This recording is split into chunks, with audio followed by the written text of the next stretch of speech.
My video was muted, but I just will recreate it. This is a list of things we use today that was created to disenfranchise black people. Starting out strong with insurance. Black people is actually the very first capital to be insured in this country. Next, we can talk about to-go plates. Back when it was no longer legal for for white people to say they don't want black people in their establishments, it was like, all right, we can give them some plates and they can get the fuck on. Next is credit scores. Because before black people attempted to get credit in such a large amount, it was just open, willy-nilly, so much so that there was a fucking stock crash. Credit scores were created to make it hard for black people to secure a home loan.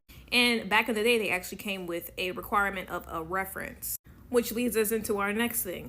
References. References was created back when vagrancy laws prohibited black people from being unemployed and made them sign labor contracts. In order to have a labor contract and be employed by a white planter, you had to have references from your last, basically owner. Mind you, these were free people, but free was used extremely loosely. Next is invoices, treadmills. Now, the treadmill was used as a punishment for slaves, and it was actually a machine. They called it the everlasting staircase or something like that. And it was like, it churned, I think it was like corn and cotton. Like it processed corn and cotton. But if you look it up, it's basically a large, almost like Stairmaster, if you will. But that's where the treadmill derived from. Next, college tuitions. Next is bar exams and exams alike.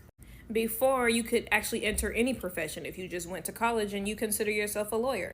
But once black people started doing it, they had to put some type of other requirement to make it harder for us to get in there. Next is butter pecan ice cream, picnics. A lot of people don't know, but picnics actually took place on Sundays for a reason. A lot of these picnics took place outside of a black church or near a black church. And it wasn't like they would lynch one black person. They would actually kidnap people throughout the week, send their postcards throughout the week, and people would come from out of town to watch people be lynched in mass. Sometimes up to 12 people would be lynched at once. Next is master bedrooms. And lastly, paramedics. The only reason we have a system that we know today to be paramedics is because black people had no way to get to the hospital and no hospital to get to because it was prohibited. Hospitals was only used for white people, and there was no like ambulance, right? So paramedics, the very first paramedics in the country were